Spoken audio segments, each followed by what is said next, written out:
धन्यवाद। आज हम सब परम आदरणीय भारत देश के रक्षा मंत्री, जिनके नेतृत्व में राष्ट्रीय अध्यक्ष रहते हुए भारतीय जनता पार्टी ने लंबा मुकाम हासिल किया, आपके रक्षा मंत्री बनने के बाद में भारत देश की सेना का मनोबल बढ़ा। ऐसे परम श्रद्धेय आदरणीय राजनाथ सिंह जी का हम भिवानी की पावन पवित्र धरा पर हार्दिक अभिनंदन और स्वागत करते हैं। मंचासीन भिवानी महेंद्रगढ़ लोकसभा से सांसद और हमारे कैंडिडेट परम आदरणीय चौधरी धर्मवीर सिंह जी, हरियाणा सरकार में वित्त मंत्री आदरणीय चौधरी जेपी दलाल जी, हरियाणा सरकार में राज्य मंत्री भाई विशंबर वाल्मीकि जी, हमारे यहां से विधायक आदरणीय घनश्याम दास सर्राफ जी, शशि रंजन परमार जी, ठाकुर विक्रम सिंह जी, बहन मीना परमार जी, छोटे भाई और भिवानी नगर परिषद के चेयरमैन भाई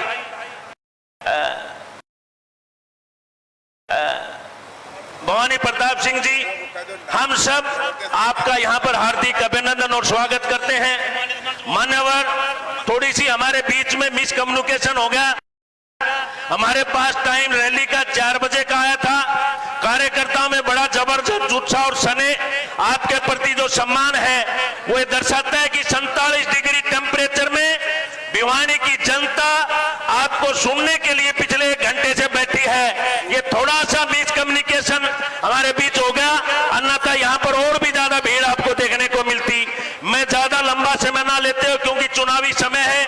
आज चुनाव से कल प्रचार बंद हो जाएगा, आखिरी दिन है प्रचार से पहले का। आपको और भी जनसभाओं में जाना है। मैं जिला अध्यक्ष होने के नाते तमाम भारतीय जनता पार्टी के कार्यकर्ताओं की तरफ से आपका इस धरा पर हार्दिक अभिनंदन और स्वागत करता हूं। जय हिंद, जय भारत। धन्यवाद गौड़ साहब, आपका बहुत बहुत। मैं आग्रह करूंगा भिवानी के मेयर आदरणीय भवानी प्रताप जी से, वो भी आए और अपने विचार रखें। आने वाले वक्ताओं से मेरा आग्रह है वो मंच पर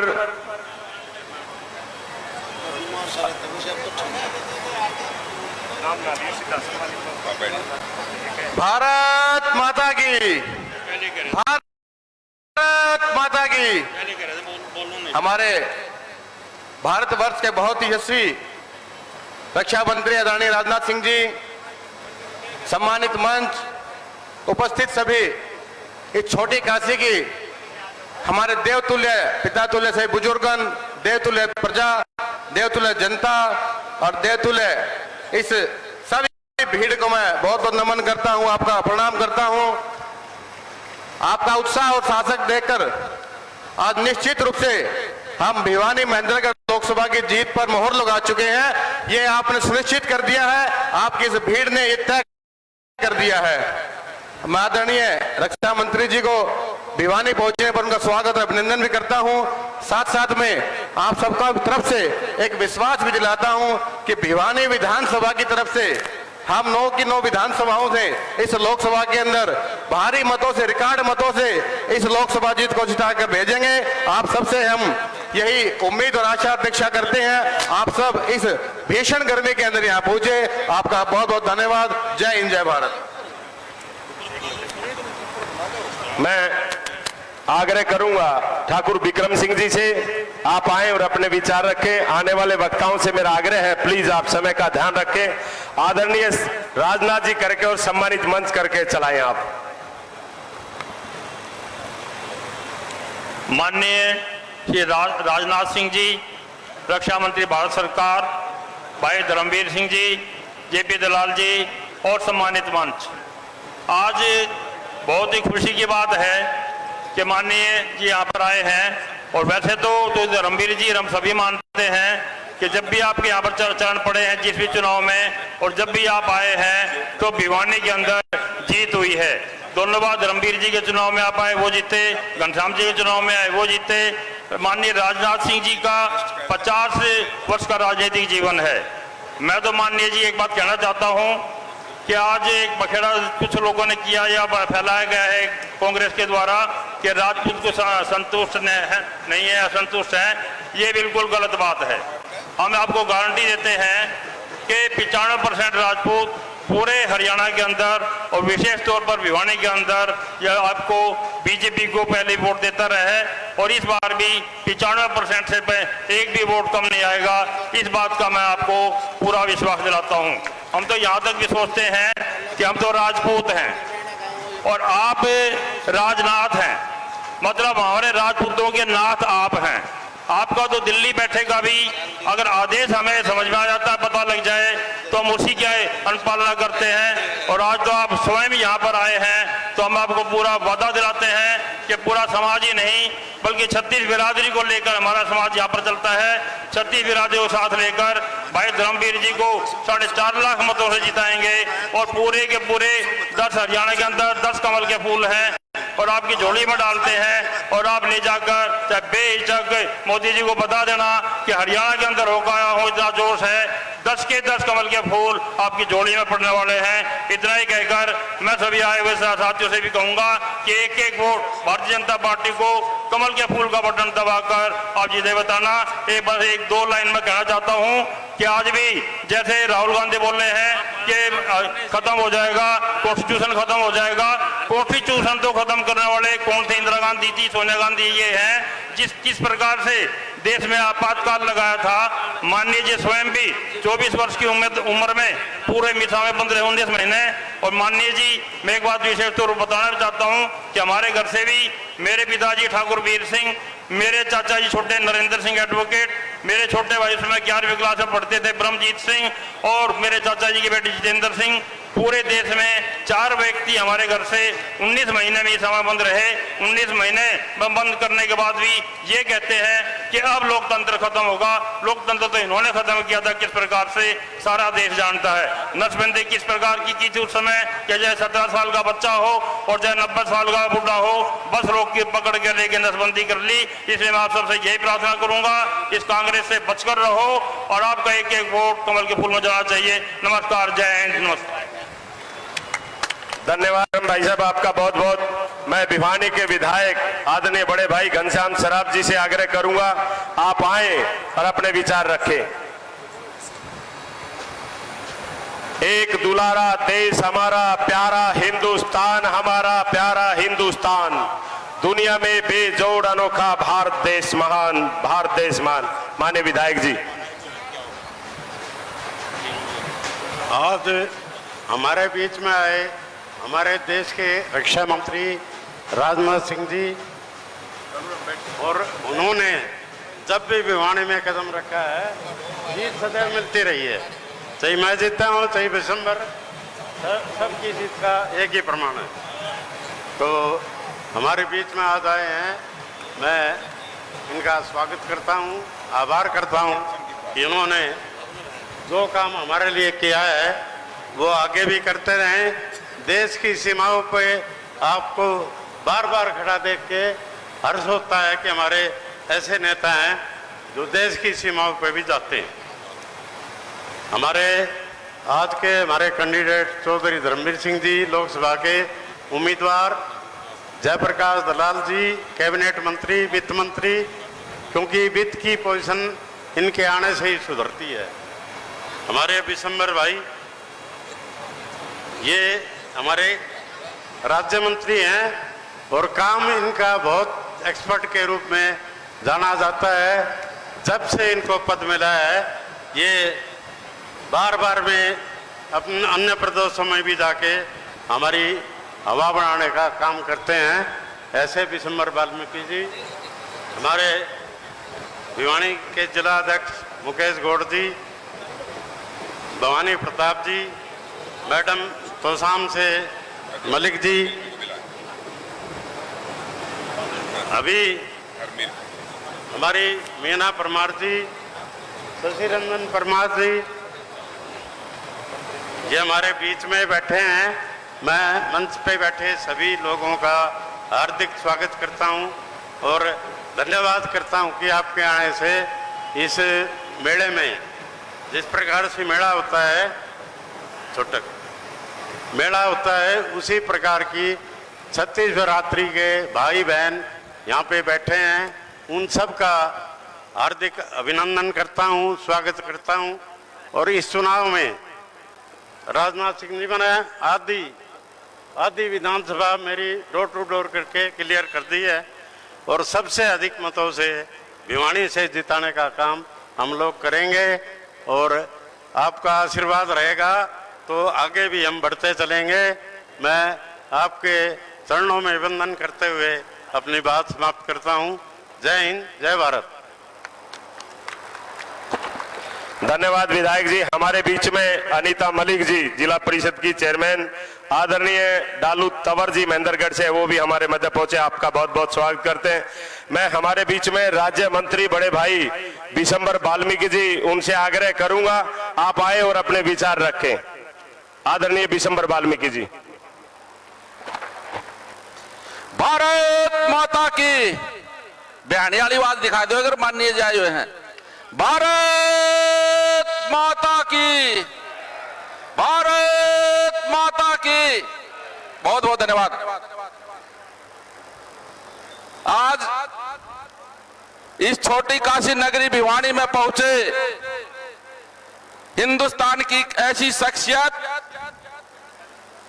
जिनका पूरे विश्व में एक प्रकार से अलग से अपनी पहचान है, और आज हमारे बीच में यहां आए हैं भारत सरकार में रक्षा मंत्री श्रीमान राजनाथ सिंह जी, और मंच पर उपस्थित भिवानी से सांसद चौधरी धर्मवीर सिंह जी, जो लोकसभा भिवानी से प्रत्याशी भी हैं, और हमारे बीच में मंच पर उपस्थित सरकार में वित्त मंत्री जेपी दलाल जी, और मेरे बड़े भाई भिवानी से 3 बार विधायक रहे घनश्याम सर्राफ जी, भिवानी जिला के बहुत ही जुझारू कर्मठ जिला अध्यक्ष भाई मुकेश गौड़ जी, सम्मानित मंच, मेरे सामने बैठी देवतुल्य जनता, मातृशक्ति, बुजुर्गों, नौजवान साथियों, छाकार पत्रकार मित्रों, सबसे पहले तो मैं यहाँ भारत सरकार में रक्षा मंत्री हैं श्रीमान राजनाथ सिंह जी का यहाँ पहुंचने पर बहुत बहुत स्वागत करता हूं, अभिनंदन करता हूं, वंदन करता हूं। और मैं ज्यादा समय नहीं लूंगा, मैं 1-2 बात कह करके अपनी वाणी को विराम दूंगा। मैं बताना चाहूंगा माननीय जी को, क्योंकि जब जब माननीय जी यहाँ भिवानी में और इसी स्थान पर आए हैं तो ये भिवानी महेंद्रगढ़ लोकसभा की सीट भारतीय जनता पार्टी की झोली में गई है। और ये मेरे सामने बैठी देवतुल्य जनता इस बात की गवाही भी दे रही है कि फिर से यहाँ से चौधरी धर्मवीर सिंह जी जीतने वाले हैं, और केंद्र में तीसरी बार श्रीमान नरेंद्र मोदी जी प्रधानमंत्री बनने वाले हैं। आप लोगों की गारंटी मुझे बता रही है। माननीय जी, आपने और भी आगे जाना है, मैं 1-2 नारा लगा करके जनता से अपील करूंगा। अब की बार दोनों हाथ उठा करके हम हैं मोदी का परिवार। आपका बहुत बहुत धन्यवाद। धन्यवाद बिशंबर जी। मैं अब हमारे हरियाणा सरकार में वित्त मंत्री आदरणीय बड़े भाई श्री जेपी दलाल जी से आग्रह करूंगा, वो उस वर्ग के साथ बहुत ज्यादा जुड़े हुए हैं जो धरती माता का सीना पाड़ करके अन्न पैदा करने का काम करता है, और आपकी जितनी प्रशंसा करूं मैं उतनी कम है। आदरणीय बड़े भाई जेपी दलाल जी। इस वीरों की भूमि में सैनिकों की तरफ से, सैनिक परिवार की तरफ से मैं हमारे देश के रक्षा मंत्री आदरणीय राजनाथ सिंह जी का स्वागत करता हूं, धन्यवाद करता हूं कि वो हमारे सांसद भाई धर्मवीर जी के चुनाव के लिए आशीर्वाद देने आए। और ये मैं राजनाथ सिंह जी को बताना चाहता हूं कि धर्मवीर जी तीसरी बार लोकसभा का चुनाव जीत रहे हैं, और आपके यहाँ पहुंचने से ये जीत लाखों में होने जा रही है, ऐसा आपने आशीर्वाद दिया है। ये वीरों की भूमि है, सैनिकों की भूमि है। राजनाथ सिंह जी, सारे लोग जानते हैं कि 2014 से पहले कश्मीर के अंदर वर्दी में हमारे सैनिक होते थे, उसको पत्थर मारे जाते थे, बॉर्डर पर लगातार फायरिंग होती थी। और जब से राजनाथ सिंह जी से वो बने हैं रक्षा मंत्री, पाकिस्तान की गोलियां समाप्त हो गई हैं, पाकिस्तान के पास बंदूक नहीं है और वो भिखमंगिया बना दिया गया है। मैं तो एक ही चीज कहता हूं कि आप रक्षा मंत्री के तौर पर जो इस सैनिकों की मांग है, जो देश की मांग है, पाकिस्तान वाले कश्मीर को भारत में मिलाएंगे, ऐसा यहाँ के लोग आपसे अपेक्षा रखते हैं, ऐसा भारत के लोग, काशी के लोग, हरियाणा के लोग आपसे अपेक्षा रखते हैं। मैं इतना ही कहना चाहता हूं कि जब जब आपने यहाँ आशीर्वाद दिया, यहाँ के वीर लोगों ने, यहाँ के मतदाताओं ने हमेशा आपकी बात को माना है और मुझे पूरा भरोसा है इस बार भी यहाँ के लोग आपके आशीर्वाद से भाई धर्मवीर को तीसरी बार लोकसभा में भेजेंगे, भारी बहुमत से जिताएंगे। इतनी बात कहकर के मैं आपका धन्यवाद करता हूँ, स्वागत करता हूँ। धन्यवाद।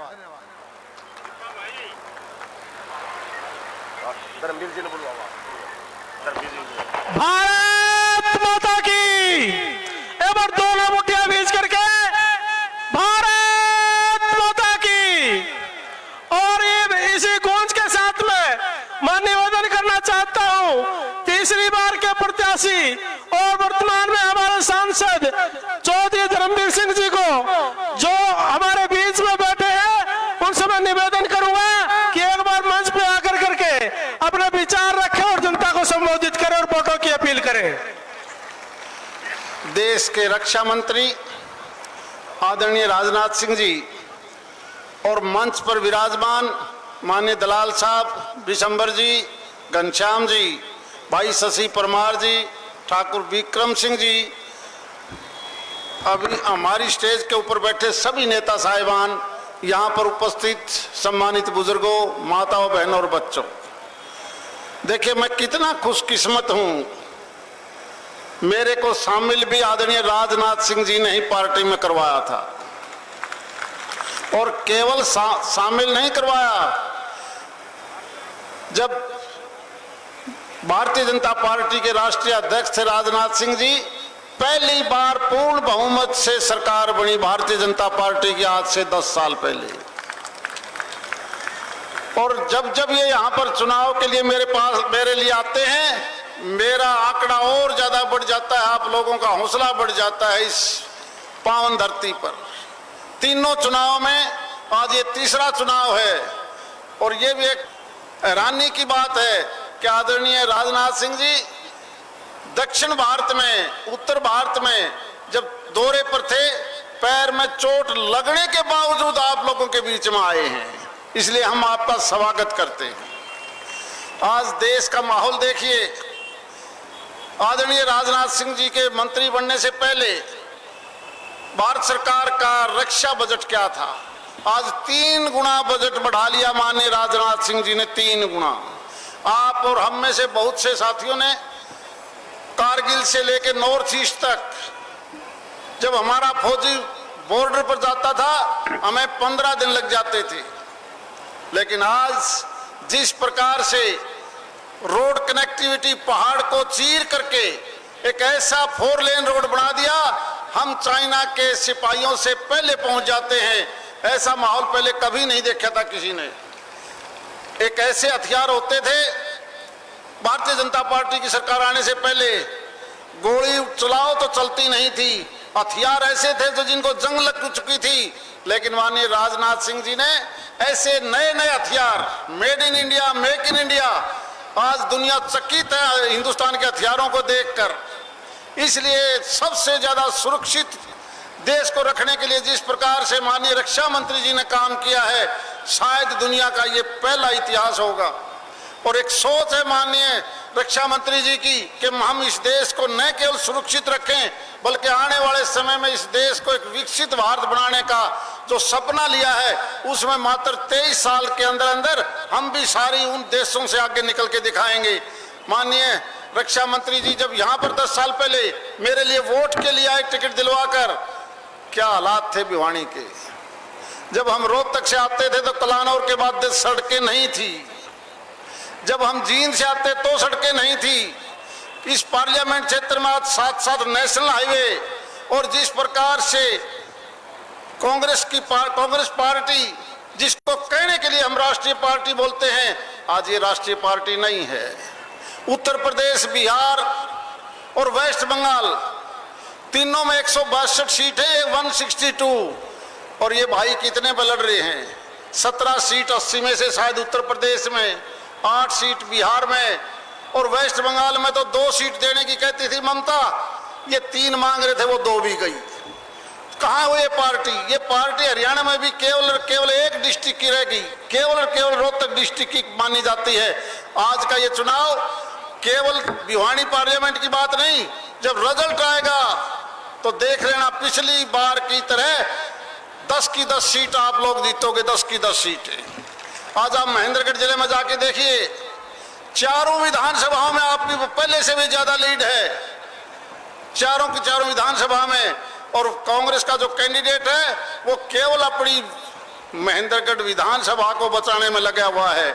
आने वाले 4 दिनों में आपको नजर नहीं आएंगे कांग्रेस के उम्मीदवार, वो केवल हाथ जोड़ रहा है कि मेरे महेंद्रगढ़ की सीट तो बचाओ। इसलिए आपकी जीत का आंकड़ा, माननीय रक्षा मंत्री जी, मैं आपको विश्वास दिलाता हूं भिवानी जनता की तरफ से, यहाँ की जनता हमेशा आपके साथ थी और साथ रहेगी, और ये जीत का आंकड़ा बहुत ज्यादा बढ़ेगा। इसलिए आपका यहाँ आने पर पैर में चोट लगने के बावजूद भी आपने जो हमारे को प्यार दिया है, आपका बहुत बहुत धन्यवाद। जय हिंद। हेलो, बहुत बहुत धन्यवाद चौधरी धर्मवीर सिंह जी का। और आइए इसी कड़ी में अब मैं जब माननीय हमारे रक्षा मंत्री जी को संबोधित करूं, उससे पहले एक बार मैं निवेदन करूंगा कि यहाँ पहुंचने पर हमारे माननीय रक्षा मंत्री ठाकुर राजनाथ सिंह जी का बड़ी माला के साथ में हमारे लोकसभा के प्रत्याशी चौधरी धर्मवीर सिंह जी, और आज इस रैली के संयोजक घनश्याम शराब जी, हमारे दोनों मंत्री, माननीय वित्त मंत्री जयप्रकाश दलाल जी, बिशंबर जी, मुकेश गौड़ जी जिला अध्यक्ष, और तमाम नेतागण उनका यहाँ पहुंचने पर स्वागत संबोधन कर रहे हैं।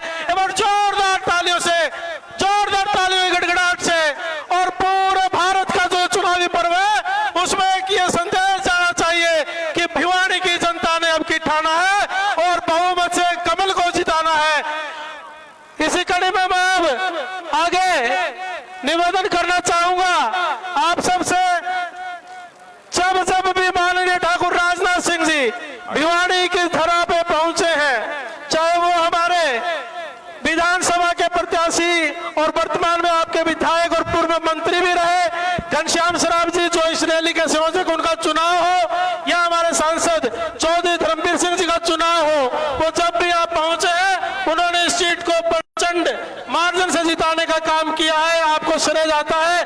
और मैं निवेदन करूंगा माननीय मीना परमार जी आपको आमंत्रित करें, उससे पहले मैं आपको बता देना चाहता हूं कि माननीय ठाकुर राजनाथ सिंह जी के पैर में चोट होने के कारण वो खड़े होकर के नहीं बोल सकते, तो एक उत्साह के साथ में हम उनका आमंत्रण करते हैं। भारत माता की वंदे वंदे।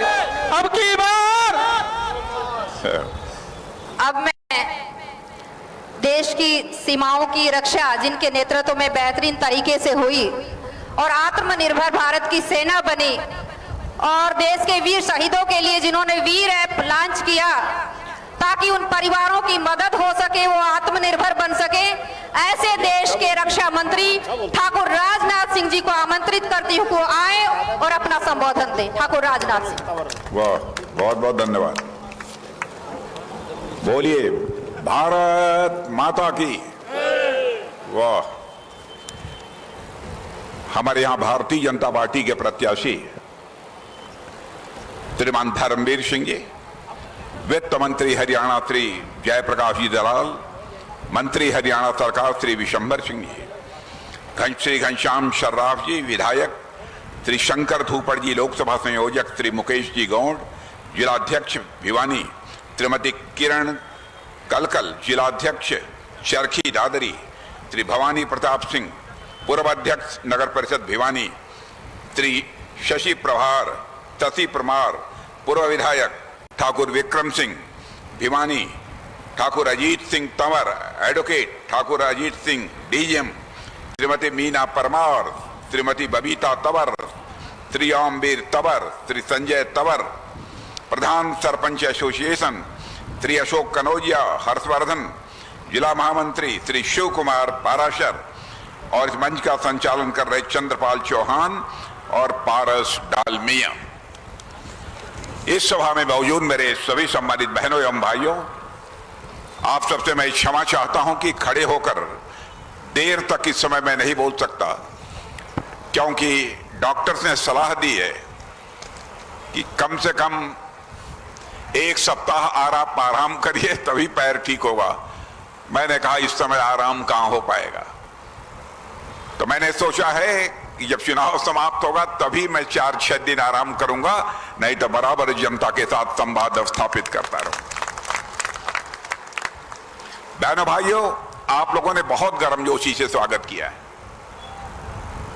आपने फूलों की हार पहनाकर मेरा स्वागत किया है, आपने तालियां बजाकर मेरा स्वागत किया है,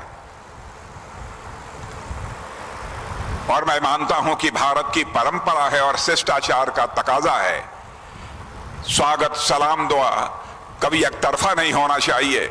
इसलिए मैं भी अपनी तरफ से शीश झुकाकर आप सभी बहनों भाइयों का हार्दिक अभिनंदन करता हूं, आप सभी का मैं स्वागत करता हूं। आज यदि मैं आया हूं तो केवल भारतीय जनता पार्टी के प्रत्याशी धर्मवीर जी के लिए वोट मांगने नहीं आया। आज यदि मैं आया हूं तो अपने छोटे भाई के लिए वोट मांगने आया। बहनों भाइयों, धर्मवीर जी का हमारा बहुत ही पुराना रिश्ता, जीवंत रिश्ता है। भारत की संसद में भी जब हम लोग मिलते हैं एक दूसरे से, लगता है कि हमारा कोई मिल रहा है।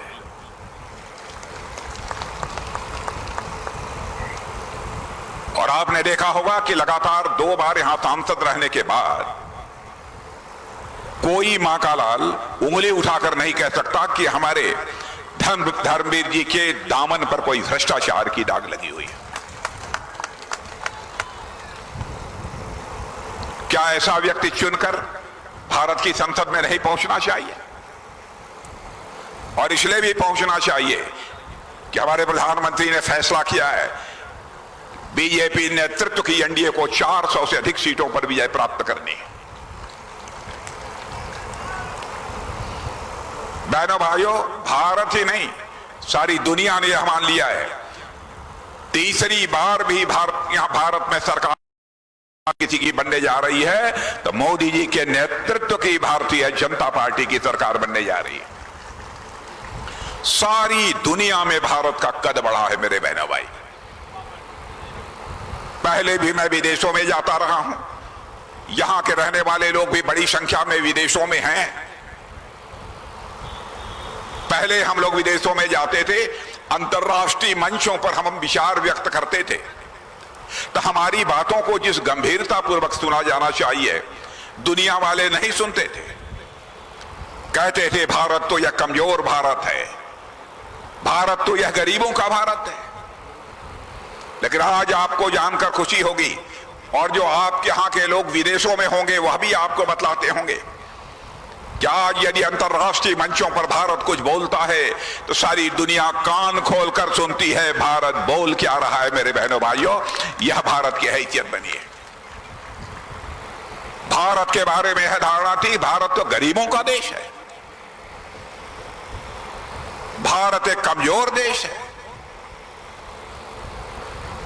75 वर्षों के आजादी का काल गुजर गया, लंबे समय तक यहां पर हुकूमत किसी एक राजनीतिक पार्टी ने की है तो कांग्रेस ने किया। 52 वर्षों तक अखंड हुकूमत कांग्रेस ने की है। पंडित जवाहरलाल नेहरू, उन्होंने भी कहा था कि मैं भारत की गरीबी को दूर करना चाहता हूं। श्रीमती इंदिरा गांधी ने कहा मैं भी गरीबी दूर करूंगी। राजीव गांधी जी भी कहते रहे मैं भी गरीबी दूर करूंगा। डॉक्टर मनमोहन सिंह जी भी कहते रहे मैं भी गरीबी दूर करूंगा।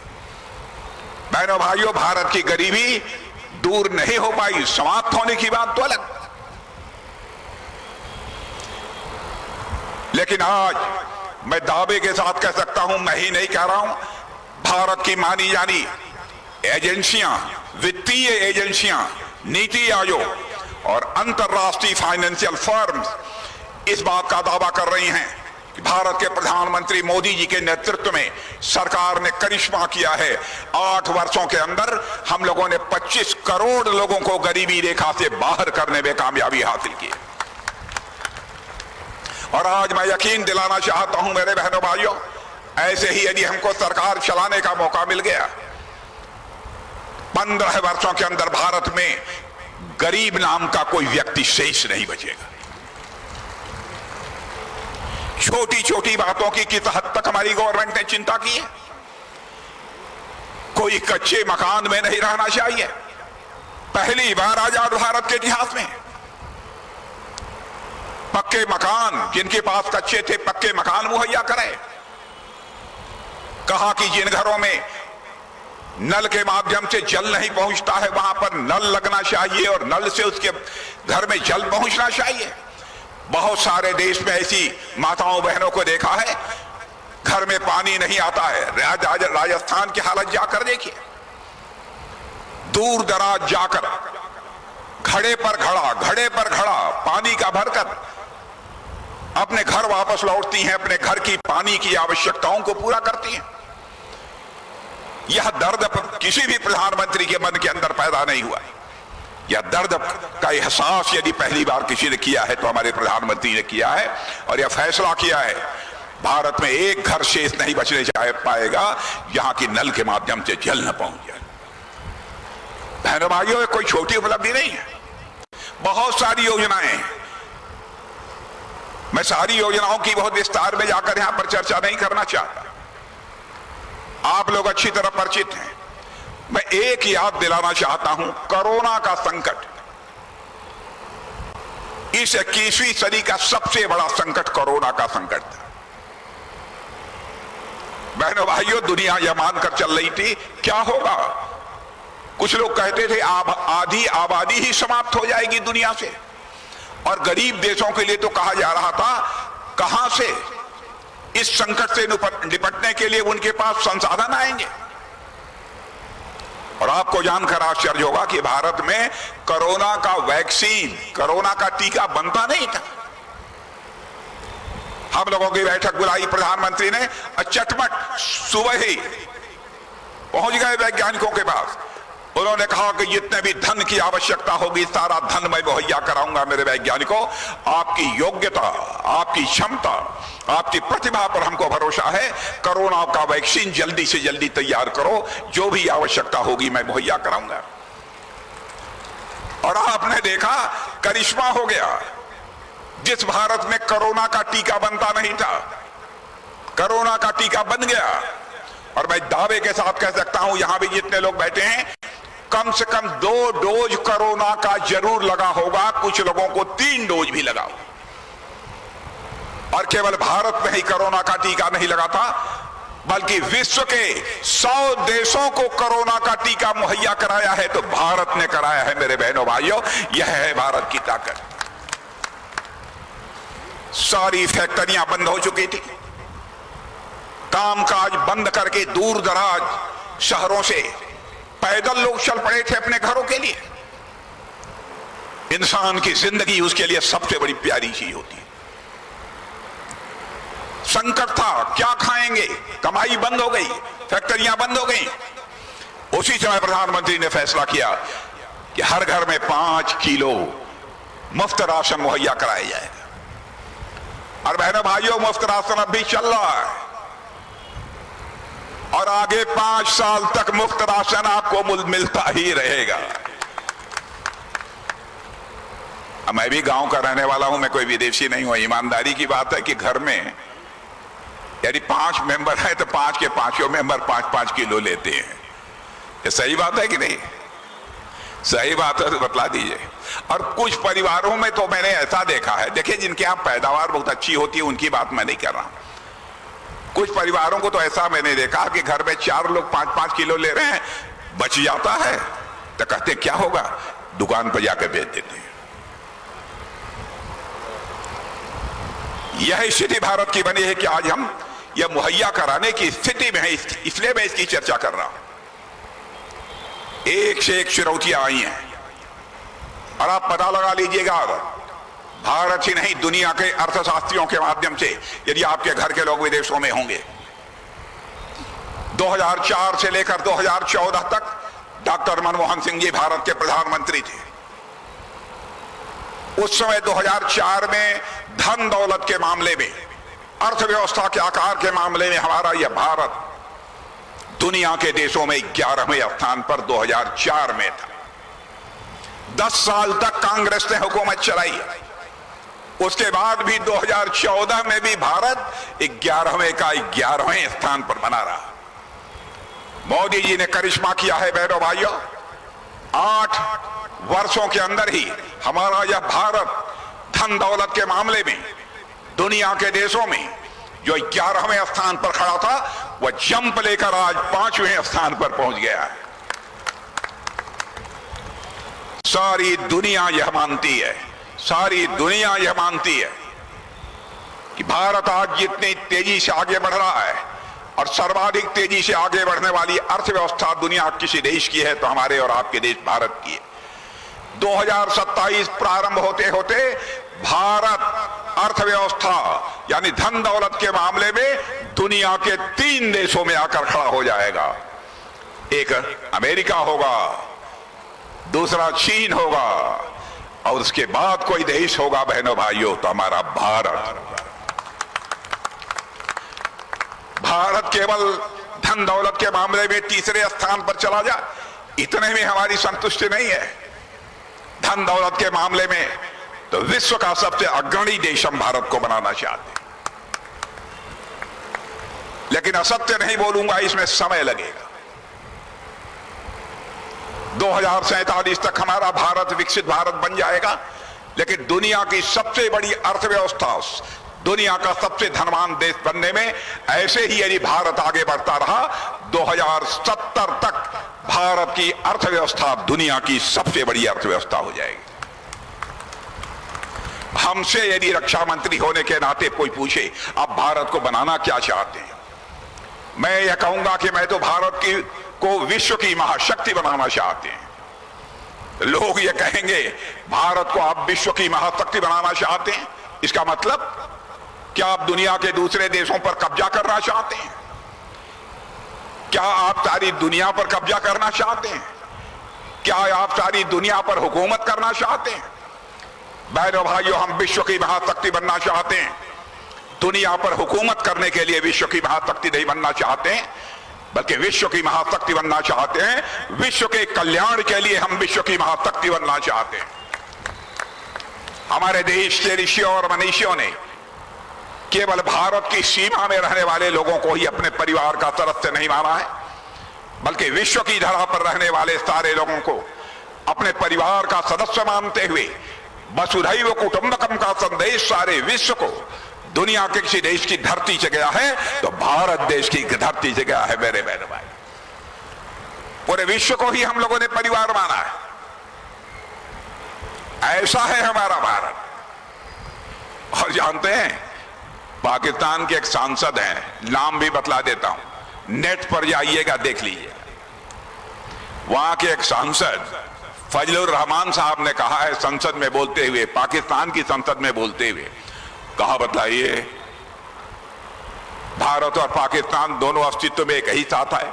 अरे जब विभाजन हुआ भारत आज इतने आगे बढ़ गया, तो उन्होंने यह जो वाक्य वहां की पाकिस्तान की संसद में बोला है, कहा है फजलुर रहमान साहब ने कि भारत विश्व की महाशक्ति बनने की ओर तेजी से आगे बढ़ रहा है, लेकिन पाकिस्तान अपनी बर्बादी को बचाने के लिए दुनिया के सामने हाथ फैलाकर भीख मांग रहा है।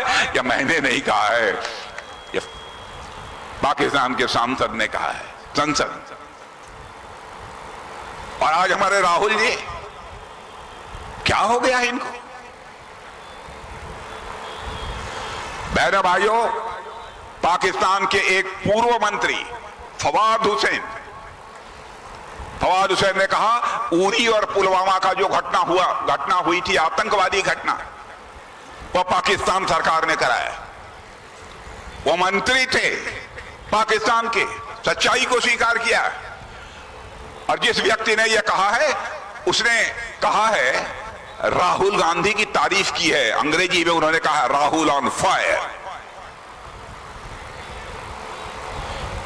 माने राहुल की प्रशंसा पाकिस्तान में हो रही है। बहनों भाइयों, ने राहुल गांधी की जगह में होता, पाकिस्तान यदि ऐसा कुछ बोलता कि पाकिस्तान की सरकार ने भारत में आतंकवादियों को भेजा था और हमारी तारीफ करता, तो बहनों भाइयों, ऐसी तारीफ को मैं ठोकर मार देता, उसको मैं नकार देता।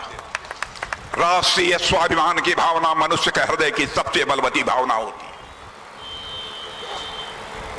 चंद्रशेखर आजाद, सरदार भगत सिंह, खुदीराम बोस, अशफाकुल्ला खान, यही स्वाभिमान की भावना थी। भारत माता के पैरों में पड़ी दास्ता की बेड़ियों को काटने के लिए हंसते हंसते फांसी के फंदे को चूम लिया। अशफाकुल्ला खान 21 साल की जवानी थी। मां कहती थी, बेटा जवान हो गया है, शादी कर ले, बहू ला, बूढ़ी हो गई हूं, मेरी देखभाल करेगी। लेकिन अशफाकुल्ला के दिल में तो आजादी हासिल करने की दीवानगी थी। मुस्कुराकर मां के आग्रह को टाल देता था। लेकिन जब अंग्रेजों की हत्या करने के मामले में फांसी की सजा हुई, फांसी के तख्त पर ले जाया गया, तो मजिस्ट्रेट ने पूछा कि बोलो अशफाकुल्ला, तुम्हारी अंतिम मुराद क्या है? अरे जो तुम्हारी अंतिम मुराद होगी, यह संदेश तुम्हारी मां तक पहुंचा दिया जाएगा। बहादुर राष्ट्रीय स्वाभिमान के धनी उस समय उन्होंने कहा था अशफाकुल्ला खान ने, ऐ मजिस्ट्रेट, जाकर मेरी मां तक यह संदेश पहुंचा दे, तुम्हारा बेटा तुम्हारी मुराद पूरी करने जा रहा है। मजिस्ट्रेट ने पूछा, तुम्हारी मां की मुराद क्या थी? तो उसने बताया, मेरी मां की मुराद थी कि अशफाकुल्ला शादी कर ले। कहे, कहां है वह लड़की जिसके साथ तुम शादी करने जा रहे हो? कहे, मजिस्ट्रेट, क्या तुझे दिखाई नहीं देता है? मेरी आंखों के सामने जो यह फांसी का फंदा है, यही वह हमारी महबूबा है, जिसे आज मैं अपने गले से लगाने जा रहा हूं, जिसके साथ मैं शादी रचाने जा रहा हूं। इसी स्वाभिमान की भावना से चंद्रशेखर आजाद, सरदार भगत सिंह, खुदीराम बोस, तब जाकर भारत आजाद हुआ। हमारे राहुल गांधी को लगता है कि स्वाभिमान नाम की चीज ही नहीं बची है।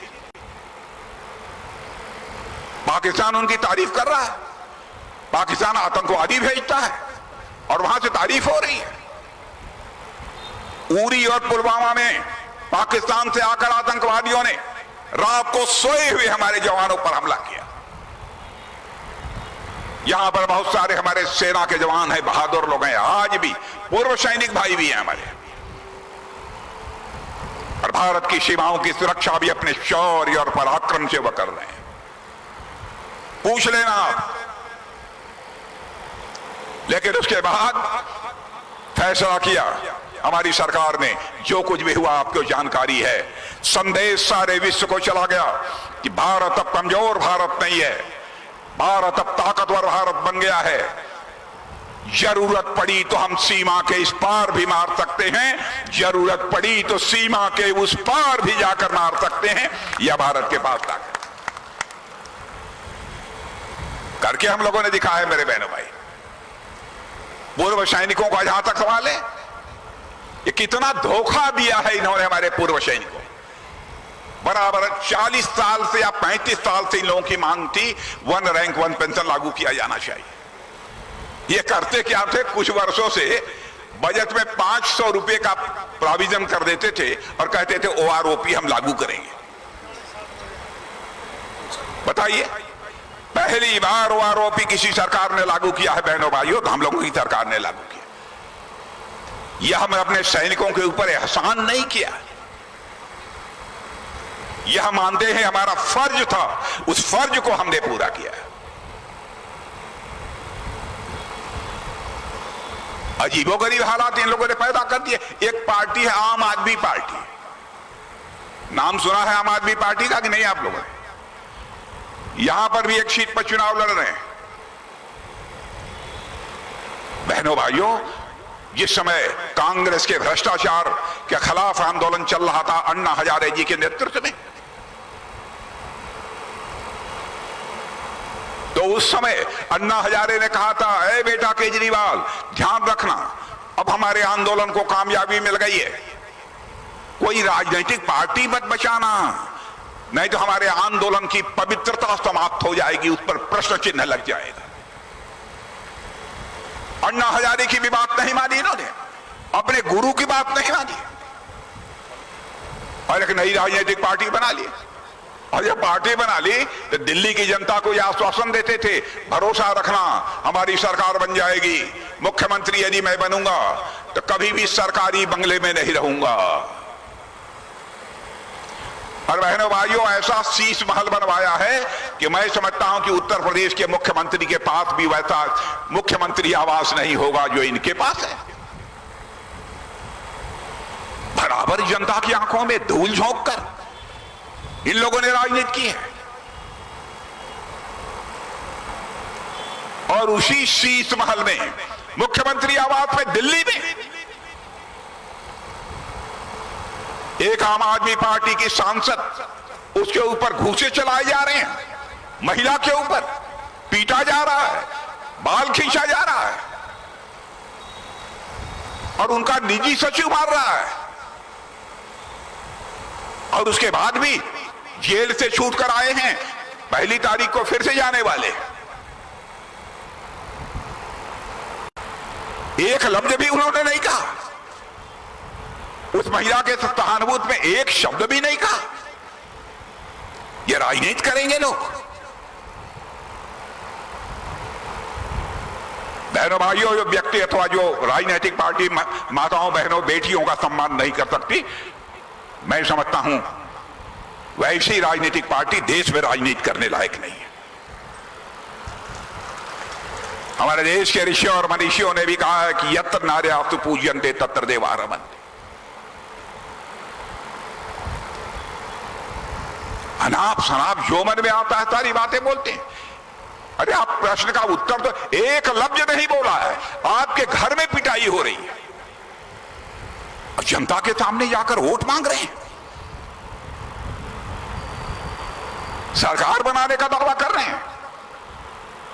बहनों भाइयों, नेता ऐसा होना चाहिए जो जनता की आंखों में धूल झोंक कर राजनीति न करे, बल्कि जनता की आंखों में आंख डालकर राजनीति करे। मैं तो अपने प्रेस के दोस्तों से भी कहता हूं, हमारी कोई बात गलत हो अखबार के पन्नों पर लिख देंगे, हमारी गलती होगी तो मैं शीश झुकाकर मैं स्वीकार कर लूंगा, क्योंकि जनता की आंखों में मैं धूल झोंक कर जीवन में न राजनीति की है न कभी करूंगा।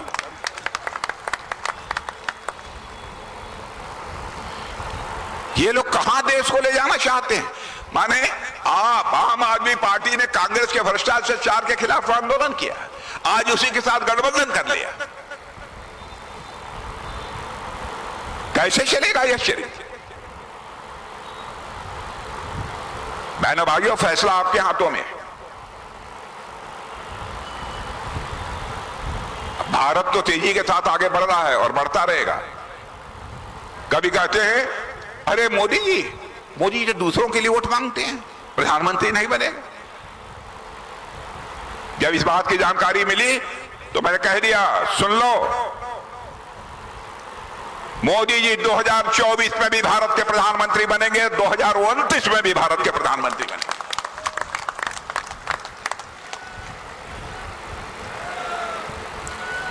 झूठ बोलते हैं मेरे बहनों भाइयों, कहते आएंगे ओबीसी का और साथ ही साथ अनुसूचित वर्ग का आरक्षण समाप्त कर देंगे।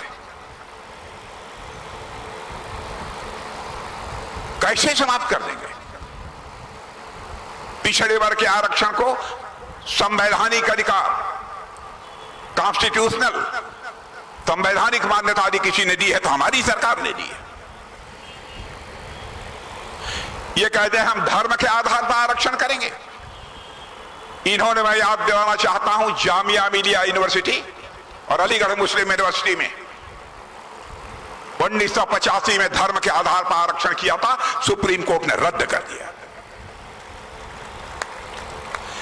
भारत के संविधान में ऐसा कोई प्रोविजन है ही नहीं। आप कैसे करोगे? मुस्लिम भाइयों के भी आंखों में धूल झोंक रहे हैं और वो भी नहीं समझ पा रहे हैं हकीकत को।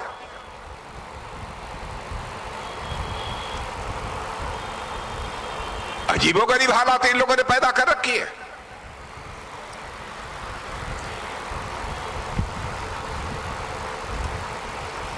बहनों भाइयों, राजनीति इस तरीके से नहीं की जाती।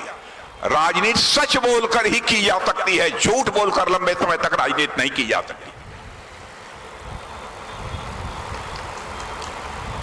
यह कहते हैं क्या यदि मोदी को 400 से ज्यादा सीट मिल गई तो भारत में लोकतंत्र का गला घोंट देंगे। अरे कांग्रेस के दोस्तों, इमरजेंसी 75 की हम भूल नहीं सकते। इंदिरा जी चुनाव हार गई थी, पिटीशन भी हाई कोर्ट में हार गई।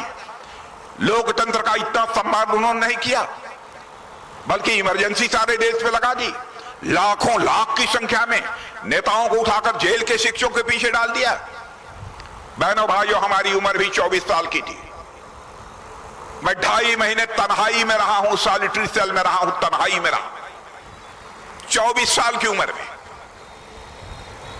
और उसके बाद उठाकर सेंट्रल जेल में ट्रांसफर कर दिया गया था। 16 महीने वहां रहा। ये लोग जुल्म और अत्याचार की बात करते हैं। लोकतंत्र का गला इन लोगों ने घोटा है। कहते हैं संविधान बदल देंगे। संविधान निर्माताओं ने यह कहा था, संविधान में छोटा मोटा संशोधन करना हो तो आप संशोधन कर सकते हो जो जनता के हित में हो, लेकिन ध्यान रखना, संविधान की जो आत्मा होती है, प्रियम्बल जिसे प्रस्तावना कहते हैं, उसमें किसी भी सूरत में संशोधन नहीं होना चाहिए। यह संविधान निर्माताओं की उत्कट इच्छा थी, सर्वसम्मत यह फैसला था। लेकिन श्रीमती इंदिरा गांधी ने लोकतंत्र का गला घोटकर, बहनों भाइयों, भारत के संविधान की प्रस्तावना को भी बदल दिया, प्रियम्बल को ही बदल दिया। ये कहते हैं कि मोदी जी आएंगे तो तानाशाही भारत में आ जाएगी। क्या क्या जुल्म इन लोगों ने नहीं किया। बहनों भाइयों, ज्यादा कुछ नहीं कहना है। देश इस समय आगे बढ़ रहा है। थोड़ा सा बस केवल आप अपनी कानी उंगली लगा दीजिए, भारत विश्व का सबसे धनवान देश बनकर रहेगा। भारत विश्व का सबसे ताकतवर देश बनकर रहेगा। मैं तो कहता हूं कि इसमें प्रत्याशी मत देखो, आप यह देखो केंद्र में सरकार जो 10 वर्षों से काम कर रही है, फिर से वह सरकार कैसे आएगी। हमारे अंदर होगा, धर्मवीर भाई के अंदर होगा, कुछ ना कुछ हो सकता है हमारी तरफ से गलती हो गई, लेकिन उसके लिए देश को सजा नहीं दी जानी चाहिए। मेरे बहनों भाई, देश को सजा नहीं दी जानी चाहिए। इसलिए मैं आप लोगों से अपील करने आया हूं, इस बार को जमकर वोट दीजिए। जमकर वोट मत दीजिए, देना है या झूम कर वोट दीजिए। पूरे परिवार सहित वोट दीजिए।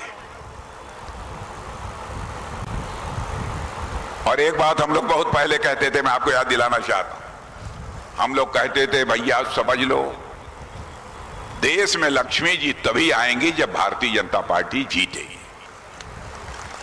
तो कोई हम लोगों की बात मानता ही नहीं था। कांग्रेस के लोग कहते थे ये भाजपा वाले झूठ बोलते हैं। हम लोगों ने बहुत सोच समझकर अपना चुनाव चिन्ह कमल का फूल रखा। सोच विचार कराकर, क्योंकि हम लोग जानते थे लक्ष्मी जी जब भी आती हैं, आपने कहीं देखा होगा लक्ष्मी जी का चित्र, तो लक्ष्मी जी को कभी हाथ हिलाते हुए नहीं देखा होगा। लक्ष्मी जी को कहीं झाड़ू लगाते हुए नहीं देखा होगा कि झाड़ू लगाते हुए किसी घर में प्रवेश कर रही है। लक्ष्मी जी को हाथी पर भी बैठ के आते नहीं देखा होगा आपने।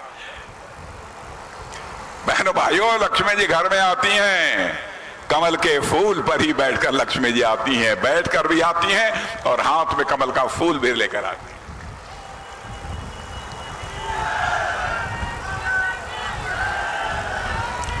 जो हम लोगों ने कहा था, देखिए वो बात सही हो रही है।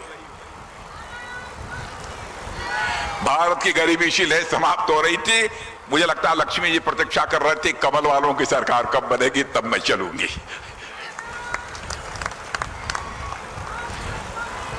बहनों भाइयों, सारा रिकॉर्ड इस बार तोड़ दीजिए हमारे धर्मवीर जी के लिए। टूट जाएगा। पिछली बार कितने जीते थे? 4,44,000। इस बार 5.5 मार दीजिए ना, मार दीजिए 5.5। अरे इतने वोट से तो मैं नहीं जीता था जितने वोट से जीते। कितने % पोल हुआ था? 63%। अच्छा, 3.5। बताइए, इसका मतलब कि इनकी सज्जनता, इनकी सक्रियता, इनकी शराफत पर आप तो लगातार 10 साल से अपनी मुहर लगाते चले आ रहे हैं। बहनों भाइयों, इस बार भी लगा दीजिए।